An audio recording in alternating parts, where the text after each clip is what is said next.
నమస్కారం friends.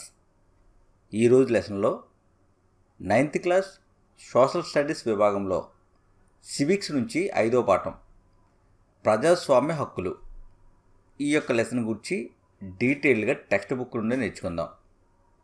School text book నుండి కానీ ఇంటర్మీడియట్ టెక్స్ట్ బుక్స్ నుంచి కానీ ఏ పాయింట్ మిస్ కాకుండా ప్రతిదీ కూడా డిఎస్సిని దృష్టిలో పెట్టుకుని 100% కంటెంట్ అంతా కూడా ఈజీగా ఉండే విధంగా మైండ్ మ్యాపింగ్ రూపొందించి మీకు అందిస్తున్నాం.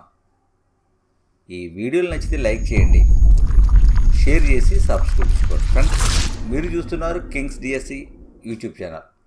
చూసినట్లయితే ప్రజాస్వామ్య హక్కులు, ఇందులో మొట్టమొదట హక్కులు లేని జీవితం ఎలా ఉంటుంది, హక్కులు లేని జీవితం ఎలా ఉంటుంది అనడానికి కొన్ని ఉదాహరణలు ఇవ్వడం జరిగింది. వాటి గురించి నేర్చుకుందాం. గ్వాంటినామో బే చెరసాల. గ్వాంటినామో బే చెరసాల ఇక్కడ నౌకాదళ నియంత్రణలో ఉన్న ప్రదేశం. ఈ గ్వాంటినామో బే అనేది నౌకాదళ నియంత్రణలో ఉన్న ప్రదేశం.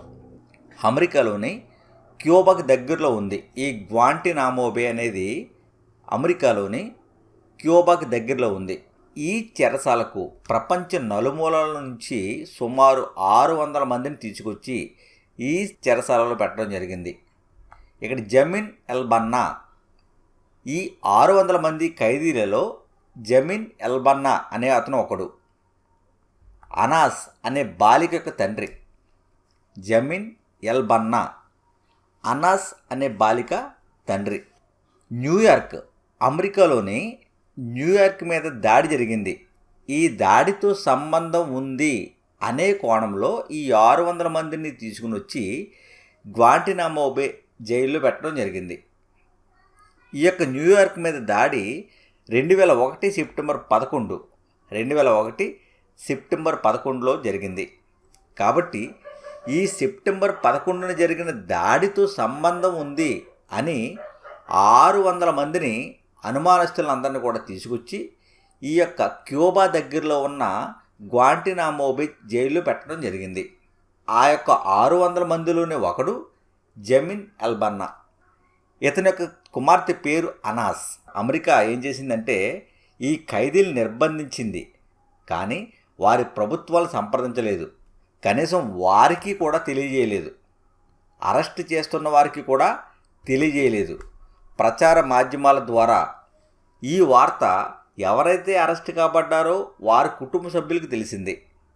కుటుంబ సభ్యులను, ప్రచార మాధ్యమాలను, యుఎన్ఓ ప్రతినిధులను కూడా ఎవ్వరిని ఈ ఖైదీలను కలవడానికి అనుమతి ఇవ్వలేదు అమెరికా.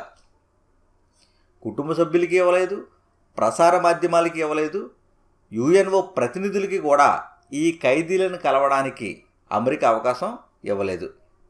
అమెరికాలో ఏ మెజిస్ట్రేట్ ముందు కూడా వీరిని విచారించలేదు, కానీ ఖైదు చేసి గ్వాంటినామో జైల్లో పెట్టడం జరిగింది. ఇక్కడ ఆమ్నెస్టీ ఇంటర్నేషనల్, అంతర్జాతీయ మానవ హక్కుల సంస్థ. ఆమ్నెస్టీ ఇంటర్నేషనల్ అనేది అంతర్జాతీయ మానవ హక్కుల సంస్థ. ఈ ఖైదీల స్థితిగతుల గురించి సమాచారాన్ని సేకరించి ఏమని పేర్కొంది?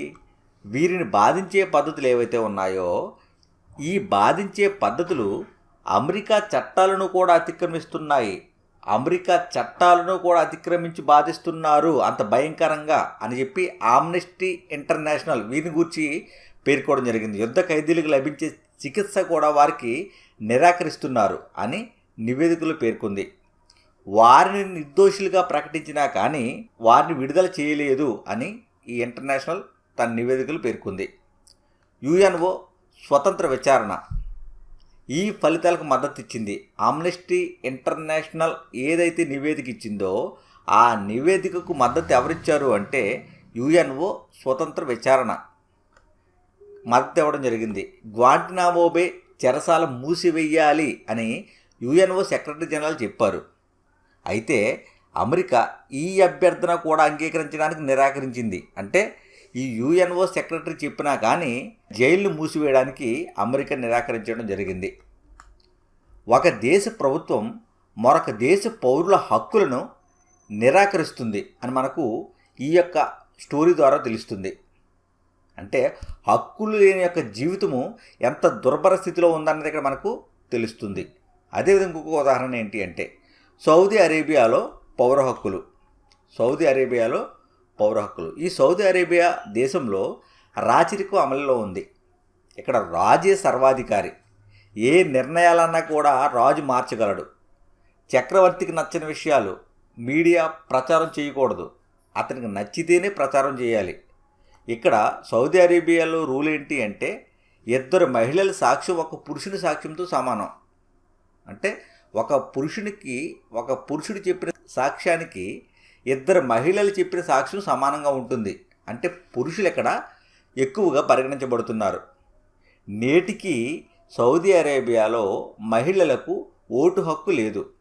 ఓటు హక్కు అనేది మహిళలకు లేదు. ఎక్కడేమి తెలుస్తుంది? ఈక్వాలిటీ అనేది ఇక్కడ మనకు లోపించినట్లు కనబడుతుంది. అదేవిధంగా కొసావోలో జాతి మారణ హోమం. యుగోస్లేవియా ప్రావిన్స్లో ఈ కొసావో అనేది ఒక ప్రాంతం.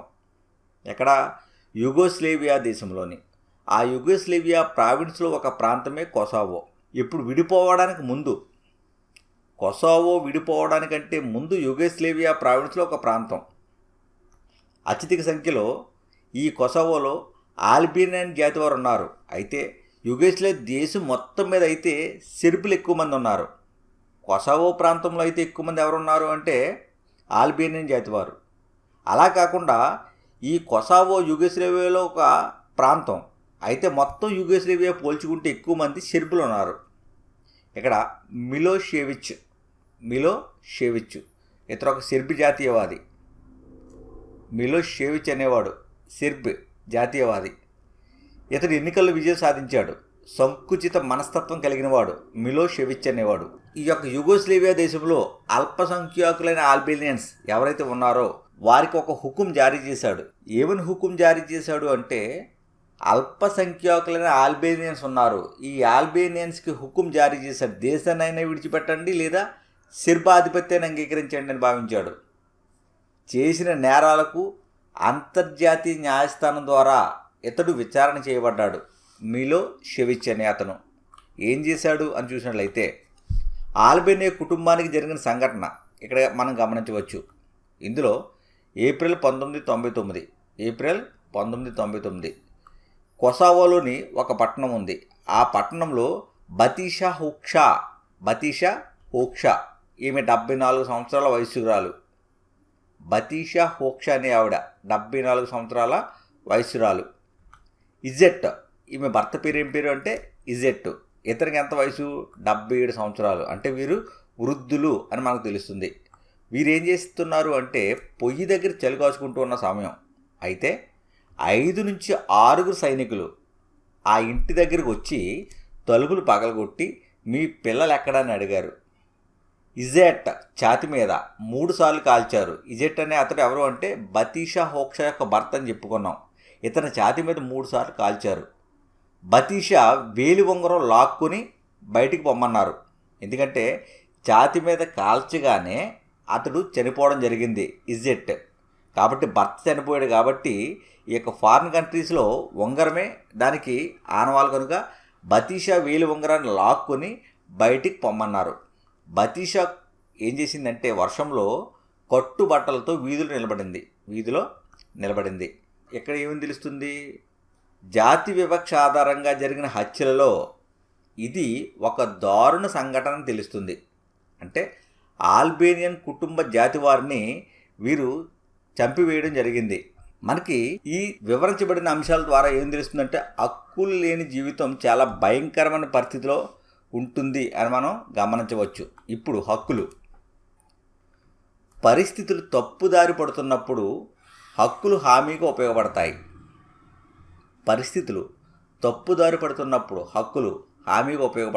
ఇక్కడ హక్కుల ఉల్లంఘన అంటే పౌరులు లేదా ప్రభుత్వం హక్కులను గౌరవించినప్పుడు, పౌరులు కానీ ప్రభుత్వం కానీ హక్కులను గౌరవించినప్పుడు దానిని హక్కుల ఉల్లంఘన అంటారు. ఈ పరిస్థితిలో హక్కులు కాపాడుకోవడానికి న్యాయస్థానాలను ఆశ్రయించవచ్చు. రిజర్వేషన్లు కల్పించడం అనేది సమానత్వ హక్కుల ఉల్లంఘనకు రాదు, ఈ కోవలకు రాదని ఇక్కడ మనకు తెలుస్తుంది. రిజర్వేషన్లు అనేది హక్కుల ఉల్లంఘనలోకి రాదు. అదేవిధంగా ప్రజాస్వామ్యంలో పౌరులకు ఓటు హక్కు, ప్రభుత్వానికి ఎన్నికయ్యే హక్కు ఉండాలి. ప్రజాస్వామ్యంలో పౌరులకైతే ఓటు హక్కు ఉండాలి, ప్రభుత్వానికి ఎన్నికయ్యే హక్కు ఉండాలి. ఇక్కడ ప్రాథమిక హక్కులు, ప్రత్యేక ప్రతిపత్తి కల్పించబడిన హక్కులను ప్రాథమిక హక్కులు అంటారు. అదేవిధంగా రాజ్యాంగ పీఠిక పౌరులకు స్వేచ్ఛ, న్యాయం, సమానత్వం ప్రసాదించడం గూర్చి రాజ్యాంగ పీఠిక హామీ ఇస్తుంది. స్వేచ్ఛను గూర్చి, న్యాయాన్ని గూర్చి, ఈ సమానత్వాన్ని ప్రచారించడం గూర్చి హామీ ఇస్తుంది రాజ్యాంగ పీఠిక. ప్రాథమిక హక్కులు ఈ వాగ్దానాన్ని ఆచరణలోకి తీసుకొస్తున్నాయి. ప్రాథమిక హక్కులు స్వేచ్ఛకు, సమానత్వానికి, న్యాయానికి రాజ్యాంగ పీఠిక హామీ ఇస్తుంది. ఈ వాగ్దానాన్ని ప్రాథమిక హక్కులు ఆచరణలోకి తీసుకొస్తున్నాయి. ముఖ్యంగా ప్రాథమిక హక్కులు 6 ఉన్నాయి. అవేంటి అంటే సమానత్వపు హక్కు, స్వేచ్ఛ హక్కు, దోపిడీ నిరోధించే హక్కు, మత స్వేచ్ఛ హక్కు, సాంస్కృతిక విద్య హక్కు, రాజ్యాంగ పరిహార హక్కు. ఇందులో సమానత్వపు హక్కు అంటే చట్టం ముందు అందరూ సమానమే, చట్టం ముందు అందరూ సమానమే, చట్టం ద్వారా అందరికీ సమాన రక్షణ కల్పించాలి అని ఈ సమానత్వ హక్కు తెలియజేస్తుంది. దీనినే ఏమంటారు? సమన్యాయ పాలన అంటారు. ఈ సమన్యాయ పాలన అనేది ప్రజాస్వామ్యానికి పునాది, ప్రజాస్వామ్యానికి పునాది. అదేవిధంగా ఇక్కడ అంటరానితనం ఇది ఒక సాంఘిక దురాచారం. నేటికి ఎస్సీల మీద అంటరానితనం అనే వివక్షత కొనసాగుతుంది. కొన్ని కులాలలో జన్మించినందుకు వారిని తక్కువగా చూసే పద్ధతే ఈ అంటరానితనం. కొన్ని కులాలలో జన్మించినందుకు వారిని తక్కువగా చూసే పద్ధతి అంటరానితనం. రాజ్యాంగం ప్రకారం ఇది శిక్షార్హం. అదేవిధంగా పి సాయినాథ్ ఈయన 1999లో ది హిందూ అనే పత్రికలో అంటరానితనం, కుల వివక్ష వివరిస్తూ వరుస వార్తా నివేదికలు రాశాడు. ఏ విషయాలు కొనుక్కున్నాడు ఈయన పి సాయినాథ్ అని చూసినట్లయితే, టీ దుకాణంలో 2 కప్పులు పెట్టడం జరిగింది. ఆ 2 కప్పుల్లో ఒకటి దళితులకు, రెండోది ఇతరులకు. తర్వాత అంశం, క్షురకులు దళితులకు సేవలు అందించడానికి నిరాకరించడం జరిగింది. ఈ విషయాన్ని కూడా గమనించాడు. తరగతి గదిలో దళితులకు వేరే పాత్రలో త్రాగునీరు ఉంచారు, అది కూడా గమనించాడు. దళిత పెండ్లి కుమారులు ఊరేగింపులో గుర్రం మీద స్వారీ అనుమతించలేదు. అందరూ వాడే చేతి పంపు ఉపయోగించుటకు దళితులకు అనుమతి లేదు. ఈ విషయాలన్నీ కూడా పి సాయినాథ్ కనుగొని 1999లో ది హిందూ అనే పత్రికలో అంటరానితనం, కుల వివక్ష వివరిస్తూ వరుస వార్తా నివేదికలను పేర్కోవడం జరిగింది. తర్వాత స్వేచ్ఛ హక్కు అంటే పరిమితులు లేకపోవడం. స్వేచ్ఛ అంటే పరిమితులు లేకపోవడం. ఈ స్వేచ్ఛ హక్కులో ఉన్న హక్కులేంటి అని చూస్తే, వాక్ మరియు భావ ప్రకటన స్వేచ్ఛ, శాంతియుత పద్ధతిలో సమావేశమయ్యే హక్కు, సంఘాలు యూనిట్లను ఏర్పాటు చేసుకునే హక్కు, దేశమంతటా స్వేచ్ఛగా తిరిగే హక్కు, దేశంలో ఏ ప్రాంతంలోనైనా నివసించే హక్కు, ఏ వృత్తినైనా అవలంబించే హక్కు. ఇవన్నీ కూడా స్వేచ్ఛ హక్కులో భాగంగా ఉన్నాయి. తర్వాత దోపిడీ నిరోధించే హక్కు. ముఖ్యంగా 3 దురాచారాలను ఈ హక్కు ప్రస్తావిస్తుంది. ఆ 3 దురాచారాలు కూడా ఏంటి అని చూస్తే, మనుషుల అక్రమ రవాణా నిషేధిస్తుంది, మనుషుల యొక్క అక్రమ రవాణాను నిషేధిస్తుంది, బలవంత చాకిరీ చేయించడాన్ని కూడా నిషేధిస్తుంది, బాల కార్మిక వ్యవస్థను నిషేధిస్తుంది.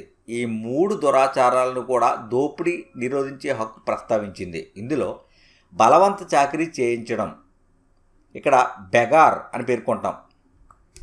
ఈ బలవంత చాకిరీ అనేది దీర్ఘకాలంలో కొనసాగితే దాన్ని వెట్టి చాకిరీ అంటారు. దీన్నే బాండెడ్ లేబర్ అని పేర్కొంటారు. తర్వాత బాల కార్మిక వ్యవస్థను నిషేధిస్తుంది. ఇక్కడ బాల కార్మిక వ్యవస్థ అంటే 14 సంవత్సరాల లోపు పిల్లలచే పని చేయించడం. 14 సంవత్సరాల లోపు పిల్లల చేత పని చేయించడం అంటే ఈ 14 సంవత్సరాల లోపు పిల్లలను బాల కార్మికులుగా ఎవరైతే పనిచేస్తున్నారో వారిని బాల కార్మికులుగా పేర్కొంటారు. ఉదాహరణ, సేలం జిల్లా బాలల విక్రయం. సేలం జిల్లా బాలల విక్రయం. ఇక్కడ 7 నుంచి 12 సంవత్సరాల లోపు వారిని 7 నుంచి 12 సంవత్సరాల లోపు పిల్లలను ఓలూరు నగర్లో విక్రయించారు. ఈ ఓలూరు నగర్ అనేది కేరళ రాష్ట్రంలో త్రిశూర్ జిల్లాలో వేలంపేటలో ఉంది. కేరళ రాష్ట్రంలో త్రిశూర్ జిల్లాలో వేలంపేటలో ఉంది ఓలూరు నగర్. ఈ ఓలూరు నగర్లో విక్రయించడం జరిగింది 7 నుంచి 12 సంవత్సరాల పిల్లలను. ఎక్కడి నుంచి అంటే సేలం జిల్లా నుంచి తీసుకువెళ్ళి అక్కడ అమ్మడం జరిగింది. వాస్తవాలు పరిశీలించాలి అని మద్రాస్ హైకోర్టులో పిటిషన్ వేశారు ఈ యొక్క అంశం మీద. అంటే పిల్లలు విక్రయించబడుతున్నారు కాబట్టి నిజాలు తెలియాలని చెప్పేసి మద్రాస్ హైకోర్టులో పిటిషన్ వేశారు మార్చ్ 2005 సంవత్సరంలో. అదేవిధంగా ఇనుప ఖనిజ గనుల్లో పిల్లల ఉపాధి. ఈ ఇనుప గనులలో 5 సంవత్సరాల లోపు పిల్లలు ఎవరైతే ఉంటారో 5 సంవత్సరాల లోపు పిల్లలు, ఆ పిల్లలందరూ కూడా ఇనుప గనుల్లో పనిచేస్తూ తక్కువ ఉపాధి పొందడం జరిగింది. ఇక్కడ హోస్పేట్, సండూర్, ఎకత్ ప్రాంతాలలో, హోస్పేట్, సండూర్, ఎకత్ ప్రాంతాలలో, ఇది కర్ణాటకలో ఉంది. ఈ ప్రాంతాలలో డ్రాప్అవుట్స్ కూడా ఎక్కువగా ఉన్నారు. ఎందుకంటే వీరందరూ కూడా ఈ యొక్క ఇనుప ఖనిజ గనుల్లోకి వెళ్ళిపోవడం వల్ల డ్రాప్అవుట్స్ ఎక్కువగా ఉన్నారు. ఇది మే 2005 నాటి సమాచారం. అదేవిధంగా నేషనల్ శాంపిల్ సర్వే గ్రామీణ పట్టణ మహిళలు బాలబాలికల సంఖ్య పెరుగుతుంది అని సర్వే వెల్లడించింది. గ్రామీణ ప్రాంతాలలోనూ పట్టణ ప్రాంతాలలో కూడా మహిళలు బాల కార్మికుల సంఖ్య పెరుగుతుంది అని సర్వే వెల్లడించింది. గ్రామీణ ప్రాంతాలలో 1000 మంది కార్మికుల జనాభాలో 41 మంది మహిళా బాల కార్మికులు ఉన్నారు అని అంచనా వేయడం జరిగింది. 1000 మంది కార్మికులను తీసుకుంటే అందులో 41 మంది మహిళా కార్మికులు బాల కార్మికులు ఉన్నారని అంచనా వేశారు. గతంలో ఈ 41గా ఉన్న మహిళా బాల కార్మికులు 34గా ఉండేవారు. మగపిల్లల సంఖ్య అయితే ఇందులో 31 ఉండేవారు. ఏప్రిల్ 2005 నాటికి సమాచారం ఇది. తర్వాత మత స్వేచ్ఛ హక్కు. దీనిని ఇక్కడ లౌకికవాదం అంటే ఏ మతాన్ని కూడా ప్రభుత్వం అధికార మతంగా ప్రకటించకపోవడం. లౌకికవాదం అంటే ప్రభుత్వం ఏ మతాన్ని అధికార మతంగా ప్రకటించదు. ప్రతి వ్యక్తికి కూడా మతాన్ని బోధించుకోవడానికి, ఆచరించడానికి, ప్రచారం చేయడానికి కూడా హక్కు అనేది ఉంది. అదేవిధంగా సాంస్కృతిక విద్యా హక్కు. అల్పసంఖ్యాకులకు నచ్చిన విద్యా సంస్థలు స్థాపించుకోవడానికి, నిర్వహించుకోవడానికి హక్కు ఉంది. ఇక్కడ అల్పసంఖ్యాకులకు ఉదాహరణ అని ఎవరిని చెప్పవచ్చు అంటే తెలుగు మాట్లాడే ప్రజలను తీసుకుంటే, ఈ తెలుగు మాట్లాడే ప్రజలు ఆంధ్రప్రదేశ్లో ఎక్కువగా ఉన్నారు. అంటే ఆంధ్రప్రదేశ్ అధికంగా ఉన్న తెలుగు మాట్లాడే ప్రజలు కర్ణాటక రాష్ట్రంలోకి వెళ్ళేసరికి అల్పసంఖ్యాకులుగా మారతారు. అదేవిధంగా సిక్కులు, పంజాబ్లో ఎక్కువగా ఉన్న సిక్కులు ఆ ప్రక్కనే రాజస్థాన్, హర్యానా, ఢిల్లీ ప్రాంతాల్లో అల్పసంఖ్యాకులుగా పరిగణించబడుతున్నారు. తర్వాత రాజ్యాంగ పరిహారపు హక్కు. పై హక్కులు ఏవైతే ఉన్నాయో ఈ పై 5 ప్రాథమిక హక్కులను ఇది సంరక్షిస్తుంది. మన హక్కులు ఉల్లంఘించబడినప్పుడు న్యాయస్థానాల ద్వారా మనం పరిహారం పొందవచ్చు. ఈ హక్కును రాజ్యాంగం యొక్క గుండె లేదా రాజ్యాంగం యొక్క ఆత్మ అని పేర్కోవడం జరిగింది. ఏ హక్కును? రాజ్యాంగ పరిహారపు హక్కును రాజ్యాంగం యొక్క గుండె అని, రాజ్యాంగం యొక్క ఆత్మని పేర్కొన్నారు. ఎవరు పేర్కొన్నారు? డాక్టర్ బిఆర్ అంబేద్కర్ పేర్కోవడం జరిగింది.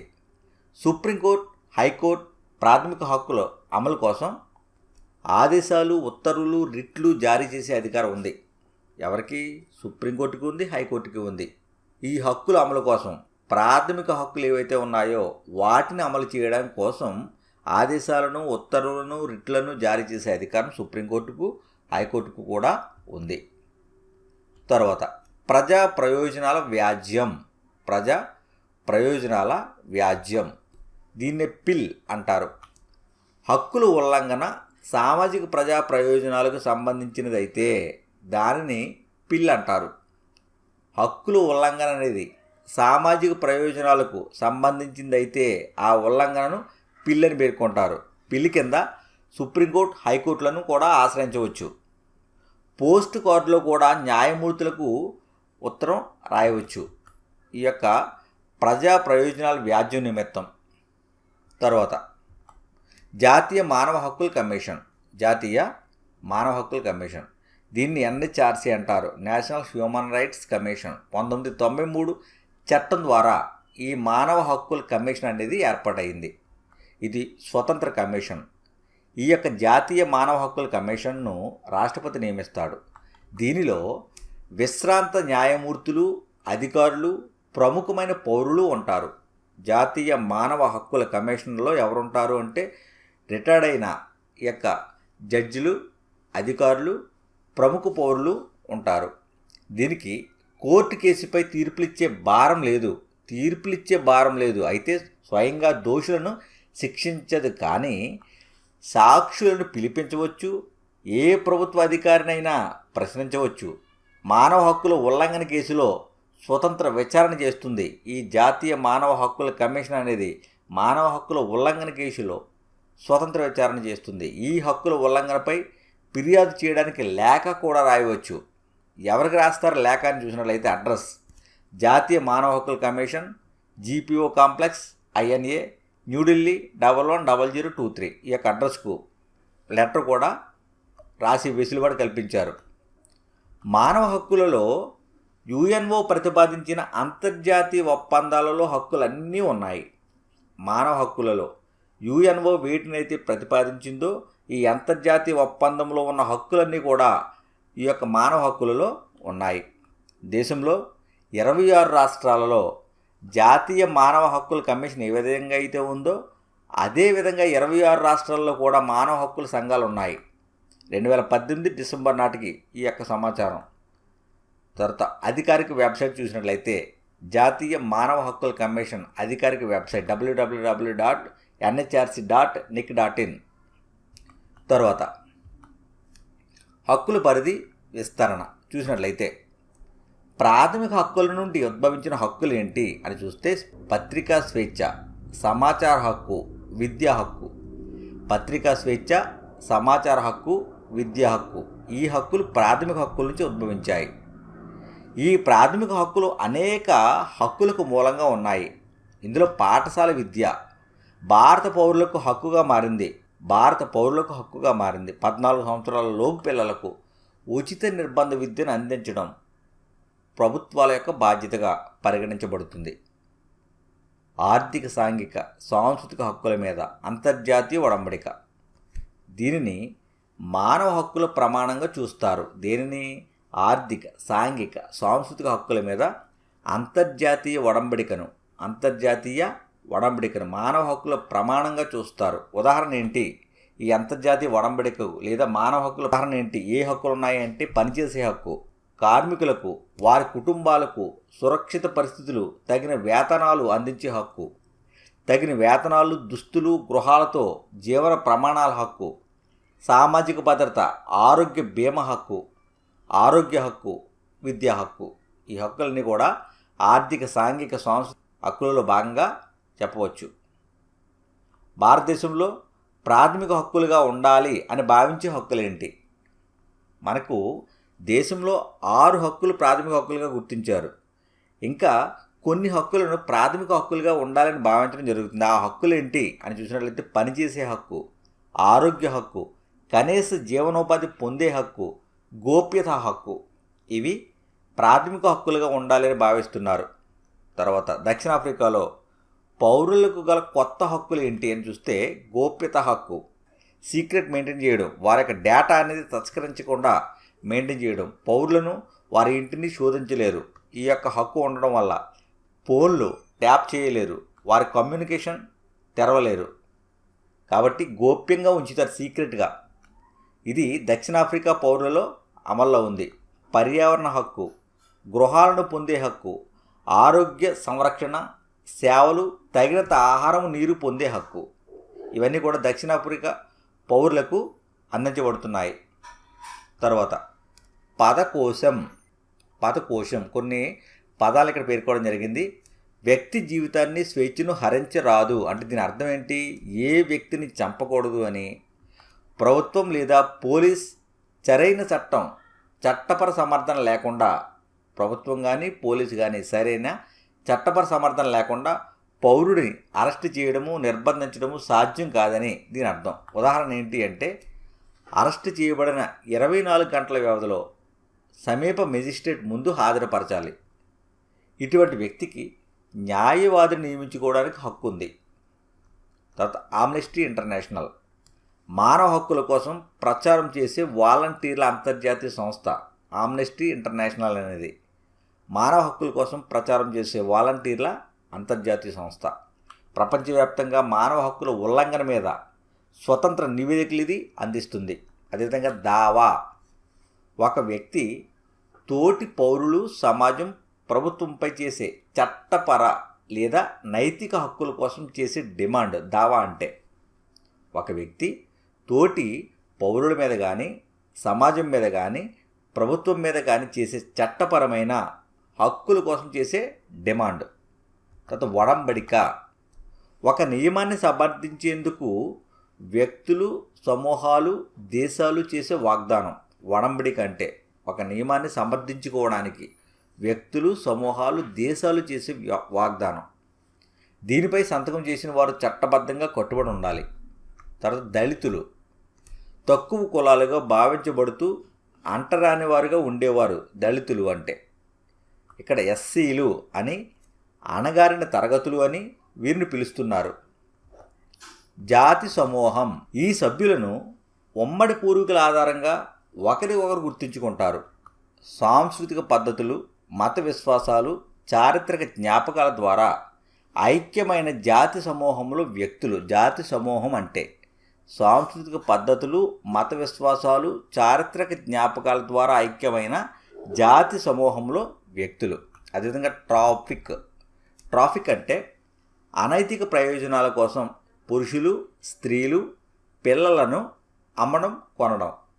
ట్రాఫిక్ అనేది అనైతికమైన ప్రయోజనాల కోసం పురుషులు, స్త్రీలు, పిల్లలను అమ్మడం, కొనడం. కోర్టు పిలుపు ఒక వ్యక్తిని తన ముందు హాజరు కావాలి అని కోరుతూ కోర్టు జారీ చేసిన ఉత్తర్వు, అదే కోర్టు పిలుపు. తర్వాత రిట్ హైకోర్టు లేదా సర్వోన్నత న్యాయస్థానం. సర్వోన్నత న్యాయస్థానం అంటే సుప్రీంకోర్టు. వీటి ద్వారా ప్రభుత్వానికి జారీ చేయబడిన కోర్టు ఉత్తర్వు కలిగిన పత్రం. కోర్టు ఉత్తర్వు కలిగిన పత్రాన్ని రిట్ అంటారు. తర్వాత ప్రాథమిక విధులు దేశంలో ప్రతి పౌరుడు తప్పనిసరిగా నిర్వర్తించవలసిన పనినే విధి అంటారు. ఇవి ముఖ్యంగా 11 పేర్కొన్నారు.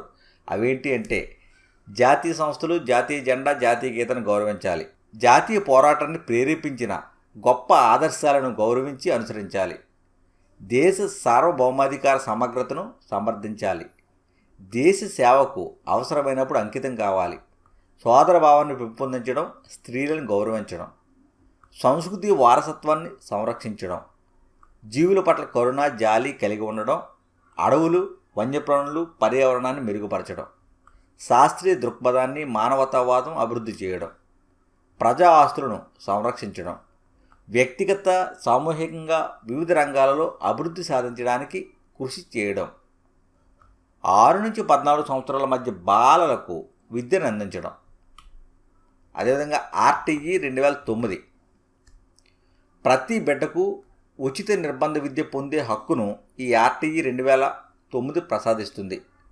మన రాష్ట్రంలో, ఆంధ్రప్రదేశ్ రాష్ట్రంలో 1 ఏప్రిల్ 2010 నుండి ఆర్టీఈ 2009 అమల్లోకి వచ్చింది. దీని ప్రకారం నిబంధనలు ఏంటి అంటే, బాలలకు మౌలిక సదుపాయాలు మెరుగుపరచడం, వయసుకు తగిన తరగతిలో పిల్లలను నమోదు చేయడం, పాఠశాలలో పిల్లలను చేర్చుకునేందుకు ఎటువంటి ప్రవేశ పరీక్షలు నిర్వహించరాదు, శారీరక దండన, మానసిక వేధింపులకు బాలలను గురి చేయరాదు, బదిలీ సర్టిఫికెట్స్ నిరాకరించకూడదు, అర్హులైన ఉపాధ్యాయులను మాత్రమే నియమించాలి, ప్రాథమిక విద్య పూర్తయ్యే వరకు పిల్లలకు బోర్డు పరీక్షలు నిర్వహించరాదు. ఇటువంటి నిబంధనలన్నీ కూడా ఆర్టీఈ 2009లో భాగంగా పేర్కొన్నారు.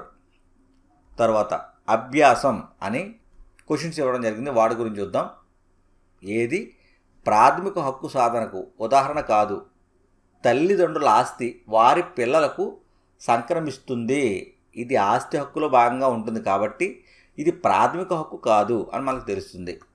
తర్వాత భారతీయ పౌరుడికి ఏ స్వేచ్ఛ అందుబాటులో లేదు? సాయుధ విప్లవంలో పాల్గొనే స్వేచ్ఛ.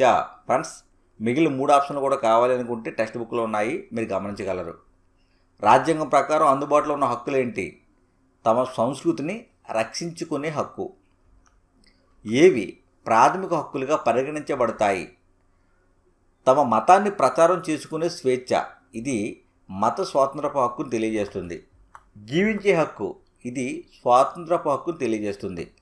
అంటరానితన నిర్మూలన, ఇది సమానత్వపు హక్కును తెలియజేస్తుంది.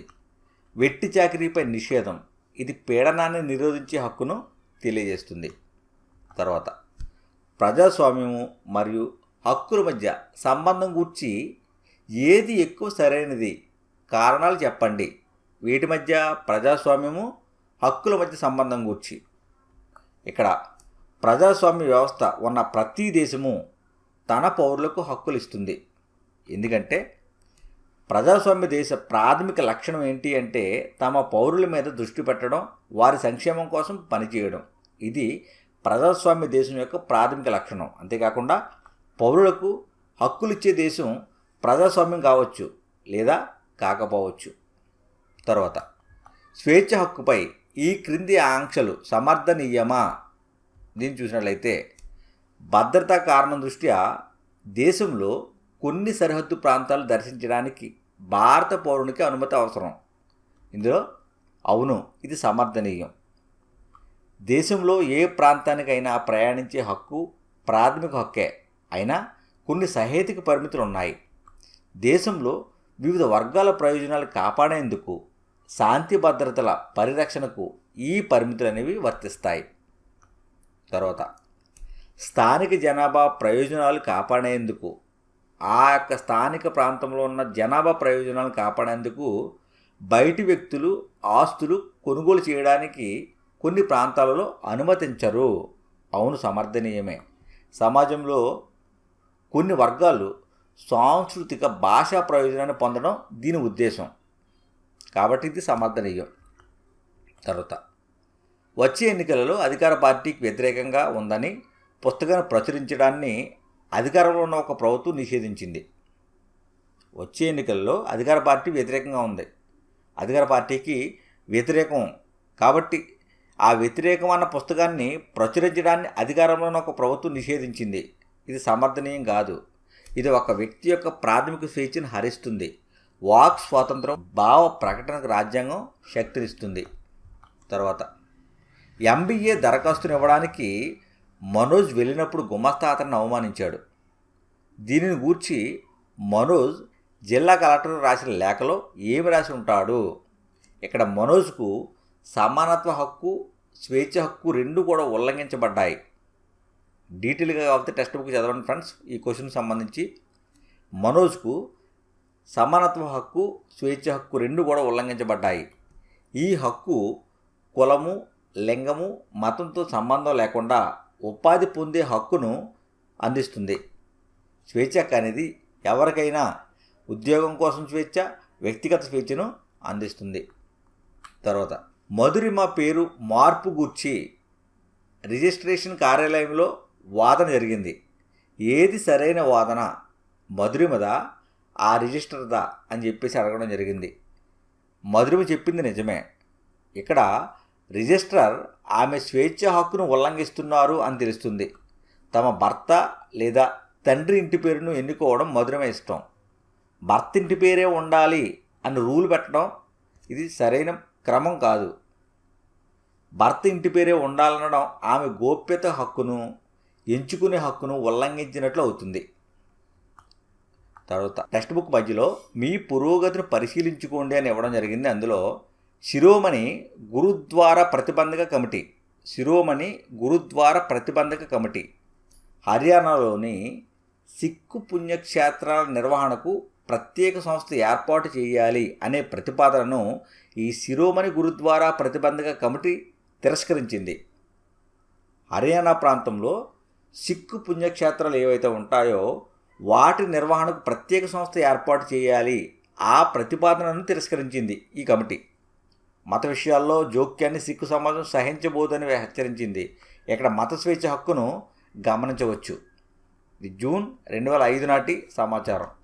అదేవిధంగా అలహాబాద్ హైకోర్టు అలీగఢ్ ముస్లిం యూనివర్సిటీకి మైనారిటీ హోదా కల్పించిన కేంద్ర చట్టాన్ని రద్దు చేసింది. అలహాబాద్ హైకోర్టు ఏం చేసింది? అలీగఢ్ ముస్లిం యూనివర్సిటీకి మైనారిటీ హోదాను కల్పించిన కేంద్ర చట్టాన్ని రద్దు చేసింది. పీజీ మెడికల్ కోర్సుల్లో ముస్లింలకు సీట్లు రిజర్వేషన్ చట్టవిరుద్ధం అని ప్రకటించింది. ఇక్కడ సమానత్వ హక్కు ప్రస్ఫుటం అవుతుంది. ఏ హక్కు కనబడుతుంది అంటే సమానత్వ హక్కు కనబడుతుంది. జనవరి 2006 నాటి సమాచారం ఇది. అదేవిధంగా రాజస్థాన్ ప్రభుత్వం మత మార్పిడి నిరోధక చట్టాన్ని తీసుకురావాలని నిర్ణయించింది. రాజస్థాన్ ప్రభుత్వం మత మార్పిడి నిరోధక చట్టాన్ని తీసుకురావాలి అని నిర్ణయించింది. ఈ బిల్లు మైనారిటీలలో అభద్రతాభావం పెంచుతుంది అని క్రైస్తవ నాయకులు చెప్పారు. మత మార్పిడి నిరోధక చట్టాన్ని తీసుకురావాలని రాజస్థాన్ ప్రభుత్వం నిర్ణయించింది. రాజస్థాన్ నిర్ణయించిన బిల్లు ఏదైతే ఉందో మైనారిటీలలో అభద్రతాభావం పెంచుతుంది అని క్రైస్తవ నాయకులు చెప్పారు. ఇక్కడ మత స్వేచ్ఛ హక్కు గమనించవచ్చు. మత స్వేచ్ఛ హక్కుకు ఉల్లంఘన జరుగుతుందని మనం చెప్పవచ్చు. మార్చి 2005. అదేవిధంగా మీ పురోగతిని పరిశీలించుకోండి అని కూడా ఇవ్వడం జరిగింది. ఇక్కడ ఏ రాజ్యాంగ నిబంధన ఉల్లంఘించబడుతుంది? సల్మాన్ రష్దీ. ఈయన గ్రంథము సాటానిక్ వర్సెస్ అనే గ్రంథాన్ని సల్మాన్ రచించడం జరిగింది. ఈ సాటానిక్ వర్సెస్ అనే గ్రంథాన్ని బ్యాన్ చేశారు, నిషేధించారు. ఎందుకు? ముస్లింల మనోభావాలు దెబ్బతింటున్నాయి అని. ఈ గ్రంథంలో ముస్లింల మనోభావాలు దెబ్బతీసే విధంగా ఈ గ్రంథంలో లిఖించబడ్డాయి కాబట్టి ఈ గ్రంథాన్ని నిషేధించడం జరిగింది. అవును, ఈ గ్రంథంలో ఆలోచన మరియు భావ ప్రకటన స్వేచ్ఛను ఉల్లంఘిస్తుంది. ఈ గ్రంథం అనేది ఆలోచన భావ ప్రకటన స్వేచ్ఛను ఉల్లంఘిస్తుంది. తర్వాత ప్రతి సినిమా ప్రదర్శించాలంటే ముందుగా సెన్సార్ బోర్డు ఆమోదం అవసరం. అయితే బుక్ను ప్రచురించాలంటే అదే టాపిక్ సంబంధించి బుక్ను ప్రచురించాలంటే ఆమోదం అవసరం లేదు. అవును, ఇది ఆలోచన మరియు భావ ప్రకటన స్వేచ్ఛను ఉల్లంఘిస్తుంది. తర్వాత కార్మికులు యూనియన్స్గా ఉండడానికి ఆమోదించిన పారిశ్రామిక జోన్స్ ఉండాలి అనే ఆలోచనను ప్రభుత్వం పరిశీలిస్తుంది. ఎలాగా? కార్మికులు యూనియన్స్గా ఉండడానికి ఆమోదించాం, అక్కడ పారిశ్రామిక జోన్స్ ఉండాలి అనే ఆలోచనను ప్రభుత్వం పరిశీలిస్తుంది. ఇది సంఘాల ఏర్పాటు చేసుకునే స్వేచ్ఛ హక్కును ఉల్లంఘిస్తుందని తెలుస్తుంది. తర్వాత సెకండరీ స్కూల్ పరీక్షలు నిర్వహణ దృష్ట్యా రాత్రి 10 గంటల తర్వాత మైక్రోఫోన్ ఉపయోగించడంపై సిటీ అడ్మినిస్ట్రేషన్ నిషేధం విధించింది. అంటే సెకండరీ స్కూల్ ఎగ్జామ్స్ జరుగుతున్నాయి కాబట్టి రాత్రి 10 తర్వాత మైక్రోఫోన్ ఉపయోగించకూడదు అని చెప్పి సిటీ అడ్మినిస్ట్రేషన్ నిషేధం విధించింది. ఇది స్వేచ్ఛ హక్కును ఉల్లంఘించడం కాదు. ఎందుకంటే రాజ్యాంగం ప్రజల సమూహానికి స్వేచ్ఛను హామీ ఇస్తుంది. ఆ స్వేచ్ఛ ఇతరుల స్వేచ్ఛను అడ్డుకోదు. ఇది ఫ్రెండ్స్, ఇంతటితో 9th క్లాస్ సివిక్స్లో ఉన్న 5 లెసన్స్ కూడా కంప్లీట్ అయ్యాయి. నెక్స్ట్ వీడియోలో ఎకనామిక్స్ లెసన్స్ అన్నీ కూడా 1 by 1 నేర్చుకుందాం, బిట్ మిస్ అవ్వకుండా. చూస్తూనే ఉండండి Kings DSC YouTube channel. Thank you.